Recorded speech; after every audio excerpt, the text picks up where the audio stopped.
आज की कहानी जो घटना मन कर रहा है कि ना सुनाऊं और दिल कह रहा है कि सुनाना पड़ेगा, बताना पड़ेगा, क्योंकि जिन लोगों ने बताई है वो चाहते तो हैं सभी के सामने आए, लेकिन वो अपने आप को सभी के सामने नहीं लाना चाहते। उन्होंने बहुत बुरी तरह से और बहुत भावुक पल से हमसे कहा है कि हम एक दूसरे धर्म में हैं और हमारा बेटा दूसरे धर्म को मानता है जब से वो 2 साल का था। अब माँ बाप के लिए बहुत बहुत मुश्किलें पैदा होती हैं। उन लोगों ने अपना गांव छोड़ा, दूसरे शहर में आकर रहे, बहुत ज्यादा मुश्किलों का सामना किया और उन लोगों ने बताई आप बीती बातें कि उनके साथ क्या घटित हुआ। कुछ साक्ष्य ऐसे भी उन लोगों ने दिए जिन्हें देखकर लगा कि हाँ, ये सच हो सकते हैं। आमतौर पर आप लोगों से एक बात पूछना चाहती हूँ।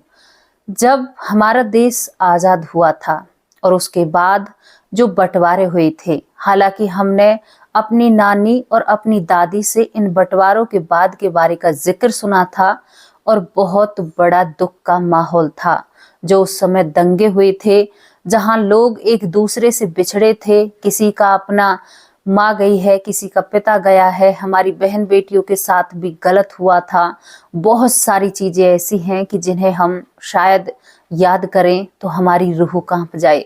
जब हम सुनने में इतना डर जाया करते थे अपनी दादी से या अपनी नानी से, हमारे नाना को भी वो वक्त याद था, हमारे दादा को भी वो वक्त याद था, तो फिर हम सुनने में इतने डरते थे तो उनके साथ बीती थी, उन्हें कितना डर लगता होगा। हमारी नानी, एक किस्सा आपको बताऊं, हमारी नानी कहा करती थी कि जब धाय धाय बोला करते थे गांव की भाषा में, जो बहुत सारे लोग गांव पर चढ़ाई किया करते, जब वो दंगे चल रहे थे, कानून का कोई शासन नहीं था देश के अंदर, तो हमारी नानी कहा करती कि जो हम खाना बना रहे होते थे उसी खाने को कपड़े से पकड़कर भागने लगते थे, क्योंकि लगता था कि शाम के वक्त खाना मिलेगा या नहीं मिलेगा। ये सब कुछ हमने अपने नानी नाना दादी दादा से सुना है, हालांकि हमारे सामने नहीं हुआ है। और उस दौर के जो इंसान होंगे वो इन बातों को नहीं झुठला सकते। वो दौर ऐसा था कि हर एक दिन जाने किसकी बलि ले जाए, ये किसी को कुछ भी नहीं पता था। इन चीजों के ऊपर फिल्म भी बन चुकी हैं और हम सभी साक्ष्य हैं। हमारे जो बुजुर्ग थे वो इन सभी चीजों के साक्ष्य हैं। किसी धर्म पर उंगली नहीं उठाई है, लेकिन जो बीती थी, जो भुगती थी, शायद हमारे अपनों ने भुगती थी। हम कभी भी पीछे का नहीं सोचते हैं, लेकिन हमने सोचा है कि ये बेहतर जिंदगी हमने कहाँ से पाई है। आज सुकून की सांस लेते हैं, बहुत अच्छे से अपने घर में रहते हैं, किसी का कोई डर नहीं है, खुद की कोई गलती सामने आ जाए तो कोई बात नहीं है। लेकिन वो दौर कैसा होगा जहां ये नहीं पता था कि आज बिस्तर पर सोए हैं, रात को कोई हमारे घर पर हमला ना करते। वो दौर हमारे भारत ने देखा है और इससे आप अपना जी नहीं चुरा सकते। कभी उनके लिए सोचा कीजिए, या 2 वक्त का टाइम, 2 पल उनके लिए भी दीजिएगा जिन लोगों ने हमारे लिए बलिदान दिया था। बहुत सारी इस भारत के बारे में गाथाएं हैं। ये पल भी था जब देश का बंटवारा हुआ था, तो शायद रहने के लिए छत भी नहीं थी बहुत लोगों के सर पर, और आज तक भी वो लोग बिछड़े हुए मिले नहीं हैं। तो मैं इतना ज्यादा उस दौर के बारे में क्यों बात कर रही हूँ? क्योंकि आज एक लड़का दूसरा जन्म लेता है और एक दंगे का जिक्र करता है और कहता है कि उस दंगे में मेरी मृत्यु हुई थी, इसी वजह से उसने दूसरा जन्म लिया है। ऐसा हो सकता है? पता है आपको, वो लड़का जो ब्राह्मण था, ब्राह्मण परिवार का होते हुए वो मुस्लिम परिवार में जन्म लेता है, और उस मुस्लिम परिवार को कितनी परेशानियां उठानी पड़ती हैं, ये सब कुछ मैं आपको वीडियो में बताने जा रही हूँ। बहुत ही रोचक स्टोरी है, सत्यता पर रखी गई है, कुछ चीजें छुपाई गई हैं, क्योंकि वो लड़का आज भी हमारे आसपास है। माँ बाप कहते हैं कि बहुत झेला है, अब झेलने की ताकत नहीं रही है, परिवार ने भी घर से निकाल दिया, कोई अपना नहीं मानता है, केवल अकेले में अपनी जिंदगी जी रहे हैं और हम अपनी जिंदगी से खुश हैं। हम अपने इस बच्चे में खुश हैं, ये पिछले जन्म में कुछ भी हो लेकिन इस जन्म में ये हमारा बेटा है तो ये हमारा ही बेटा है। तो चलिए कहाँ से शुरू होती है और कहाँ पर खत्म होती है, ये सारी बातें आप लोगों को जानकारी देते हैं। सवाल खड़े करने वाले बहुत सवाल खड़े करते हैं, लेकिन मुझे उन सवालों से कोई फर्क नहीं पड़ता। जो मुझे अच्छा लगता है और जिसकी अच्छी राय होती है मैं उसका नाम भी लेती हूँ और उसके बारे में बताती भी हूँ। कहाँ से शुरू होती है? शुरू होती है राजस्थान के जयपुर शहर से। राजस्थान के जयपुर शहर में एक मुस्लिम परिवार रहता है, जहां पर पति का नाम सोहेल होता है और पत्नी का नाम नाजिया होता है। दोनों पति पत्नी की शादी को काफी वक्त हो जाता है, लेकिन इनको कोई संतान नहीं होती। संतान नहीं होती है। हर मस्जिद पर इतना इन लोगों ने अपना माथा टेका था, हर अतन जतन सब कुछ किया था, हॉस्पिटल से लेकर हर चीज के बारे में, लेकिन शादी को 10 साल हो चुके थे, कोई भी संतान इनको नहीं हुई थी। घर में सास बहू को ताने मारा करती कि तू तो बांझ है, तू किसी बच्चे को जन्म नहीं दे सकती। ये बातें माँ बाप को कचोड़ने लगी थी।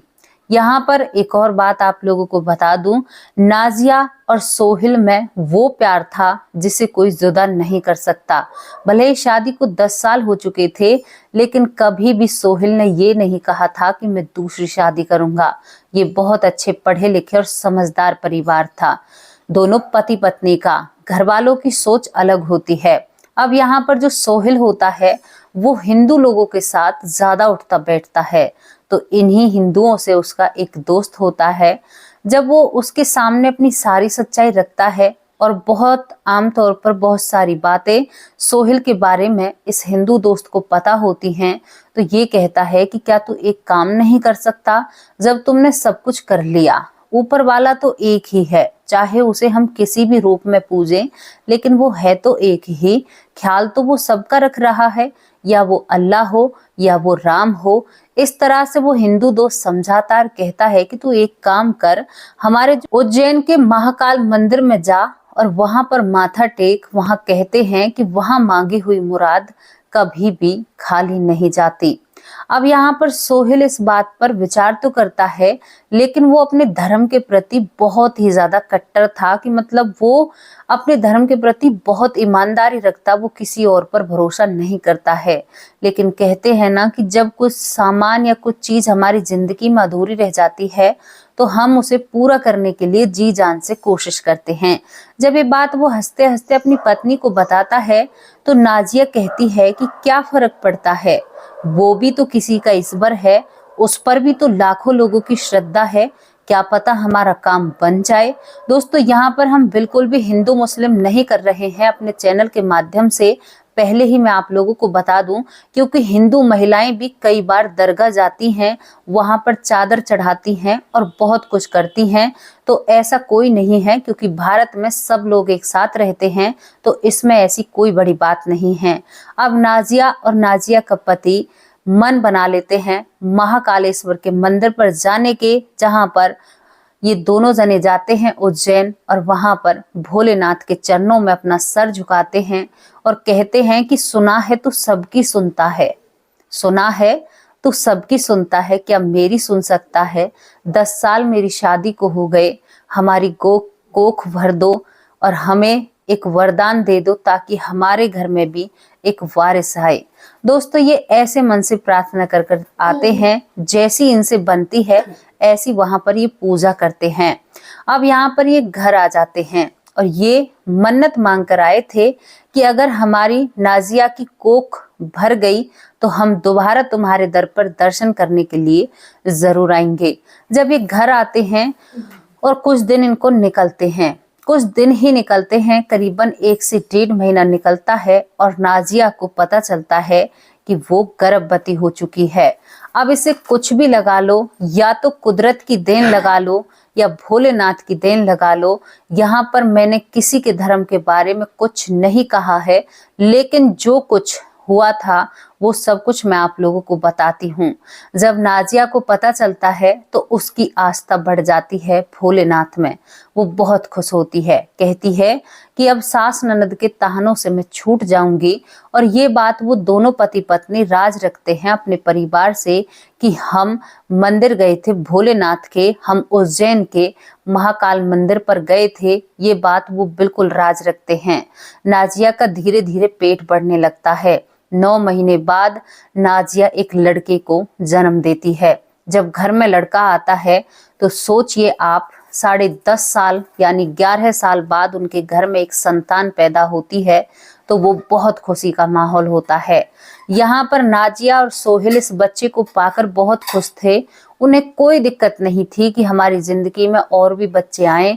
वो सोचते हैं कि यही बच्चा बहुत है, इसी से हम। अब इसके बाद इस बच्चे का नामकरण होता है। अब हिंदू रीति रिवाज में और तरीके से नामकरण होता है, लेकिन कहीं ना कहीं नाजिया और सोहेल ने इसका नाम पहले से ही सोच लिया था कि हम इसका नाम शिवम रखेंगे, शिव जी के नाम पर। लेकिन घर वालों के अनुसार चलना था, जो घर वाले होते हैं, और घर वाले इसका नाम शाहरुख रखते हैं। शाहरुख नाम से इस लड़के को पुकारा जाता है। और ये लड़का अब बड़ा होने लगता है। जब ये बड़ा होने लगता है तो ये थोड़ा सा डरता भी है, और इसके शरीर पर कुछ ऐसे निशान थे जो शायद इसके पेट से ही इसके शरीर पर निशान आते हैं। धीरे धीरे शाहरुख बड़ा हो रहा था, लेकिन माँ नाजिया जब भी उसको खिलाया करती तो उससे शिवम ही कहा करती, चुपके से, सास को पता ना चल जाए, किसी और को पता ना चल जाए। अब एक दिन वो अपने बच्चे को खिला रही थी और कहती है कि शिवम, मेरा शिवम कैसा है, मेरा भोला कैसा है। अब ये बात सास के कानों में पड़ जाती है। सास बहुत नाराज होती है, कहती है कि तू कौन से धर्म का नाम ले रही है, तुम्हें शर्म नहीं आती, तू ऐसी बातें करती है। अब नाजिया इस बात को दबाने की कोशिश करती है। पति को तो सारी सच्चाई पता थी। दोस्तों, यहाँ पर ये मामला यही शांत हो जाता है। शाहरुख कहकर इस बच्चे को पाला जा रहा था। ये बच्चा जब 2 साल का होता है तो ये शाहरुख के नाम पर नहीं बोलता है, लेकिन जब माँ कोई भी घर में नहीं रहता और कहा करती शिवम, तो ये बहुत जोर से हाँ माँ, मम्मा ऐसे शब्द बोला करता। इसकी भाषा उन सभी लोगों से अलग थी जब इसने शुरुआत की थी, क्योंकि आमतौर पर जो मुस्लिम होते हैं उनकी भाषा कुछ और होती है, हल्का सा फर्क होता है। हालांकि हमारे तरह की होती है, लेकिन थोड़ा सा शब्दों का उल्टफेर होता है। अब धीरे धीरे ये लड़का 3 साल का होता है। जब ये 3 साल का होता है तो बिल्कुल भी ये शाहरुख के नाम पर बोला नहीं करता। ये सबसे अब खुद कहता है कि मेरा नाम शिवम है और मुझसे शिवम कहा करो, मैं शाहरुख के नाम पर नहीं बोलूंगा, मैं यहाँ का हूं ही नहीं। तुम लोग मुझसे ये क्यों कहते हो कि तू हमारे यहाँ का है। घर में अगर थोड़ा सा भी जो मांस होता है वो पकता है तो ये लड़का घर से बाहर बैठ जाया करता। इसे बिल्कुल पसंद नहीं था। इसके हाव भाव बिल्कुल उन लोगों से मैच नहीं खाते हैं। ये ऐसी हनुमान चालीसा पढ़ा करता 3 साल की उम्र में कि जो मुस्लिम लोग थे वो सभी देखते रह जाते हैं। दोस्तों, किसी कारण बस ज्यादा जानकारी आपको नहीं दूंगी कि ये कहाँ के रहने वाले हैं, कहाँ है प्रॉपर, नहीं दूंगी, बिल्कुल भी नहीं दूंगी। इसके बाद जो घर वाले लोग होते हैं वो इसकी माँ से लड़ाई करते हैं, कहते हैं कि तुमने इस लड़के को क्या सिखा रही हो, तुम दूसरे धर्म का इस लड़के को ज्ञान दे रही हो। और ये लड़का उसी तरह से बात करता है, क्योंकि 3 साल की उम्र में जो शिवम था, जिसको शाहरुख भी कहते थे, वो हनुमान चालीसा को पूरी पढ़ा करता। उसे इतना ज्ञान होता है। 3 साल की उम्र में करीबन उसे 8-9 साल के लड़के की तरह ज्ञान होता है। वो संस्कृत बहुत अच्छी पढ़ता है। बहुत सारी चीजें ऐसी होती हैं। अब इन चीजों से घर में विवाद बढ़ने लगे थे और जिंदगी बद से बदतर होने लगती है। अब यहाँ पर जो शिवम का पिता होता है, जिसका नाम सोहेल होता है, सोहेल पढ़ा लिखा था और वो समझता था हर चीज को, क्योंकि भाई उनका बच्चा है, उसे ऐसे नहीं फेंक सकते। लेकिन यहाँ पर जो शिवम के दादी दादा थे वो बिल्कुल नाखुश थे। वो बिल्कुल ये कहते हैं कि ये लड़का तो ऐसा है। दरअसल जब भी उसके दादा उसे मस्जिद पर ले जाया करते तो वो दुआ नहीं करा करता, वो प्रार्थना किया करता। इस बात से जो मौलवी होते हैं वो बड़े गुस्सा आते हैं, कहते हैं कि तुम्हारा पोता ऐसा क्यों करता है। और गुस्से में शिवम का दादा उसे जो मस्जिद होती है उससे घर लेकर आता है। कहता है कि आज इसने मस्जिद में भी ऐसा किया है। अब इन सभी परेशानियों को देखकर जो सोहेल होता है अपने गांव को छोड़ने का फैसला कर देता है। अपने गांव को छोड़कर अब वो शहर में रहने लगता है और एक नई पहचान के साथ अपने बच्चे को नई जिंदगी देना चाहता है। इसी वजह से वो अपने बच्चे को मदरसे भी नहीं भेजते हैं, एक अच्छे स्कूल में उसको एडमिशन कराते हैं जब वो बड़ा होता है। लेकिन वो बच्चा हमेशा सिर में एक परेशानी बताया करता कि मेरे सिर में दर्द बहुत रहता है। इसके बाद क्या होता है कि वो लड़का स्कूल जाने लगता है। स्कूल जाकर सभी को पता था कि एक मुस्लिम परिवार से है। अब वहां पर जब वो स्कूल जाया करता तो वो संस्कृत को बहुत उच्चारण किया करता, बहुत वो गीता के बारे में जानता, वो महाभारत के बारे में जानता, वो बहुत सारी चीजों को बिना बताए ही जानता। जब टीचर के सामने वो महाभारत का जिक्र करता है तो टीचर कहती है कि तुम्हें ये सब कुछ किसने पढ़ाया। टीचर पूरी क्लास से उसके लिए क्लैपिंग कराती है कि देखो ये बच्चा कितनी रुचि रखता है। तो वो कहता है कि नहीं मैडम, ये सब कुछ मेरे दिमाग में खुद आता रहता है और इसको मैं तभी बांसता रहता हूँ। टीचर भी हैरान हो जाती है। टीचर माँ बाप से मिलने की कोशिश करती है तो माँ बाप कहते हैं कि ये बचपन से ही ऐसा है, ये बिल्कुल भी हमारे धर्म में रुचि नहीं रखता, ये हिंदू धर्म में रुचि रखता है। बहुत सारी ऐसी बातें करता है जो हमें तो समझ में आती ही नहीं है, लेकिन इसको बखूबी समझ में आती हैं। अब इसके बाद क्या होता है, अब स्कूल में एक फंक्शन होता है। धीरे धीरे लड़का बड़ा हो रहा था। अब वहां पर एक त्योहार आने वाला था, जन्माष्टमी। वहां पर तैयार होना था, कान्हा किसी को बनना होता है। टीचर पूछती है कि कान्हा किसको बनना है। तो सबसे पहले जो शाहरुख और शिवम है, जो दो नाम है, वो अपना हाथ खड़ा करता है और कहता है कि मुझे कान्हा बनना है और मैं कान्हा जरूर बनूंगा।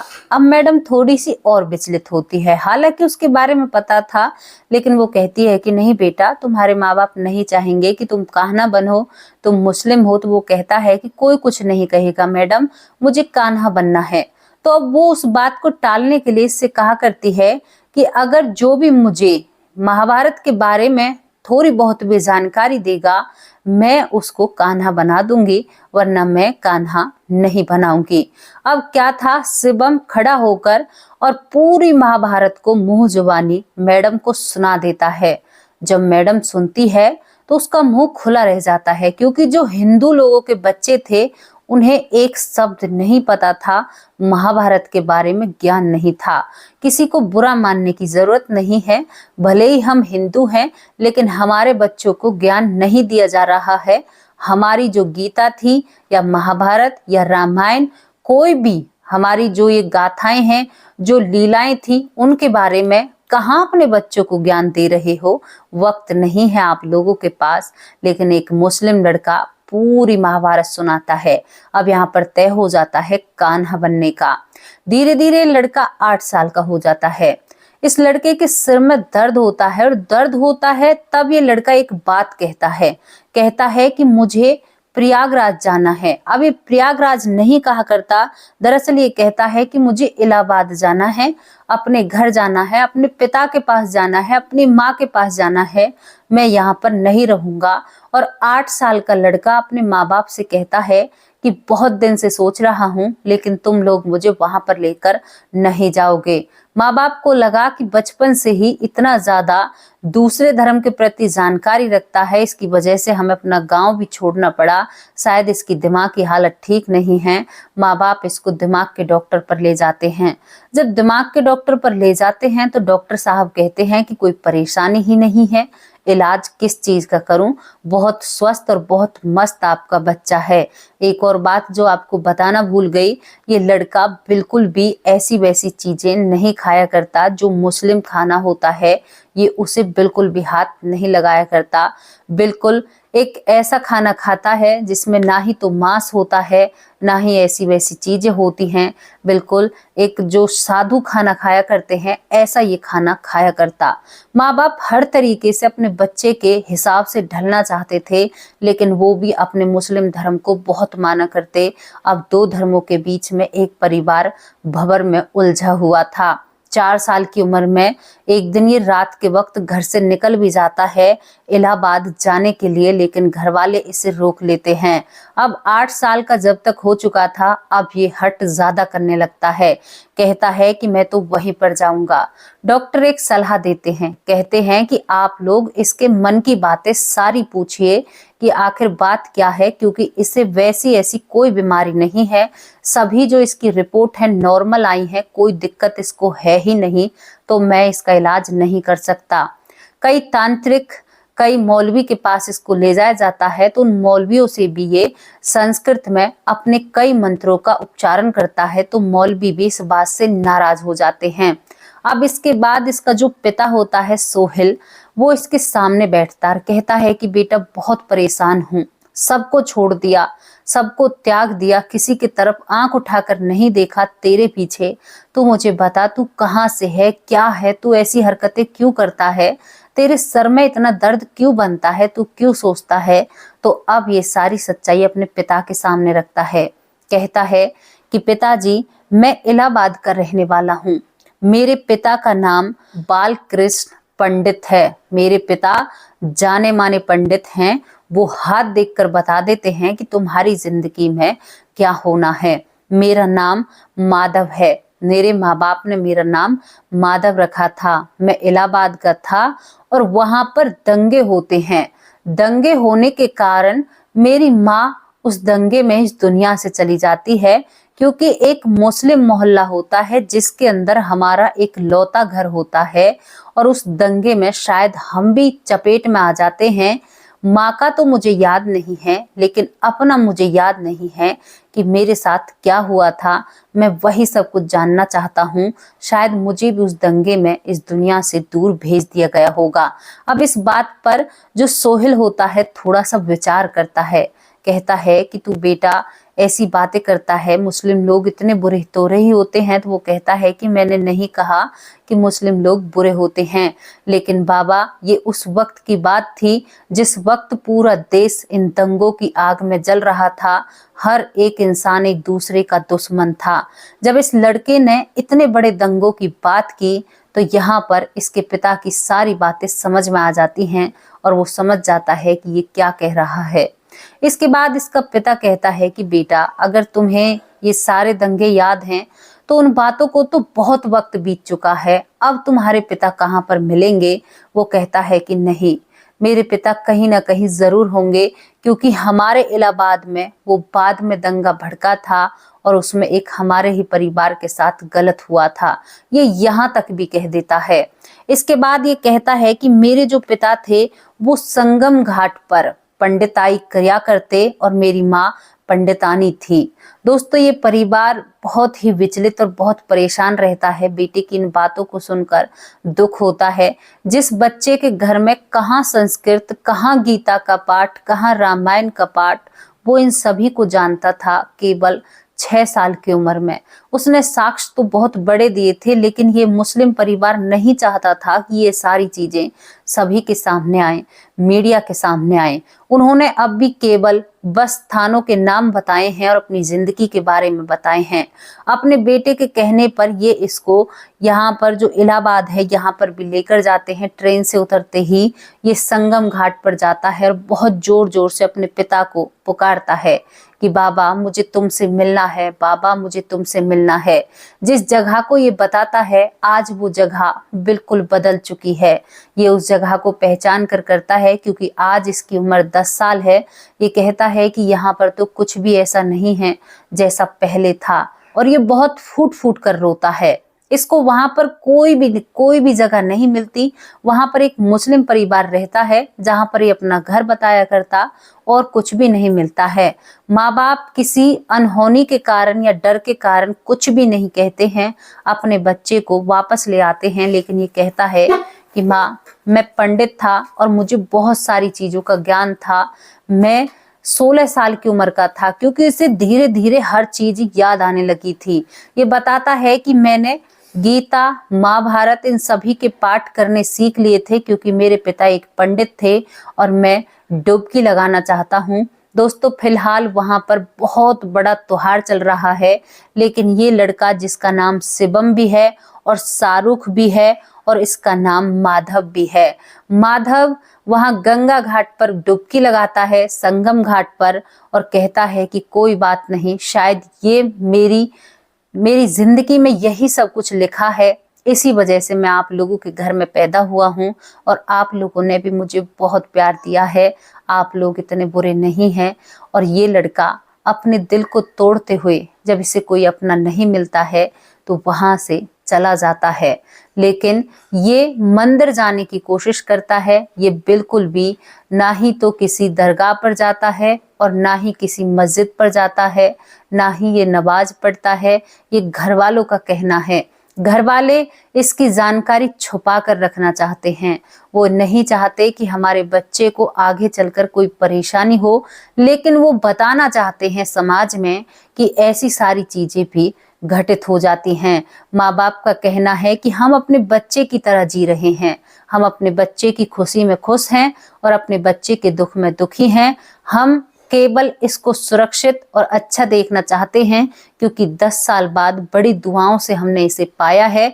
और यहाँ पर माँ बाप कहते हैं कि हम सभी धर्मों का सम्मान करते हैं, हम हिंदू धर्म का बहुत मान सम्मान करते हैं, हम बहुत ही ज्यादा इज्जत करते हैं इस धर्म की। भले ही हम मुस्लिम धर्म में हैं, लेकिन हम अपने इस मजहब को भी मानते हैं और हिंदू धर्म को भी मानते हैं। हिंदू मुस्लिम सब एक ही तो हैं, उसी की बनाई चीजें हैं। ये तो धरती पर आकर सभी ने इन सभी चीजों को बदल कर रख दिया है। वो सबका ख्याल रखता है, चाहे आप मुस्लिम हो चाहे आप हिंदू हो। दोस्तों, आप क्या कहोगे शाहरुख, शिवम और माधव के बारे में, जिसने कई दौर देखे और उस दौर के बारे में बात करी जो दौर शायद हमारे पुरखों ने देखा, हमारे दादा परदादा ने देखा, क्योंकि मेरे दादा ने वो दौर देखा है, मेरी दादी ने देखा है, मेरे नाना ने देखा है, मेरी नानी ने देखा है, जबकि उनकी उम्र उस टाइम बहुत छोटी थी। तो आप इस घटना पर क्या कहोगे? आपकी जो भी राय है ना, खुलकर अपनी राय रखा कीजिए। ये कहानी, ये घटना हमने आप लोगों को बताई है, बिल्कुल 100% सत्य है, लेकिन किसी कारण बस आपको एग्जैक्ट मतलब जो जगह है उसके बारे में नहीं बता सकते। दो धर्मों की मिली हुई बातें हैं, किसी की जिंदगी में हम नहीं चाहते कि कोई परेशानी आए या दुख आए, लेकिन ये सत्य है। तो आपकी जो भी राय है इस पर जरूर रखना। और मेरे बहुत ही जो लोग मेरी सेहत के बारे में बहुत कमेंट करते हैं कि आपकी तबीयत कैसी है, फिलहाल मुझे आराम है। आपका बहुत धन्यवाद करती हूँ कि आप इतना ख्याल रखते हो। एक भाई ने कमेंट किया कि आपकी वीडियो सुनते वक्त ऐसा लगता है कि सुनते ही चले जाएं। मैंने बहुत सारी वीडियो देख ली हैं। तो भाई, आपने बहुत ऊंचा हमें बोल दिया है। अभी इतना काबिल हम नहीं हुए हैं, लेकिन बहुत अच्छा लगता है जब आप लोग ऐसा कहते हैं। तो लगता है कि और काम करूं और लगन से करूं और अच्छी अच्छी जानकारी आप लोगों के लिए लेकर आऊं। किसी जाति या धर्म को ठेस पहुंचाना हमारे चैनल का कोई भी उद्देश्य नहीं है।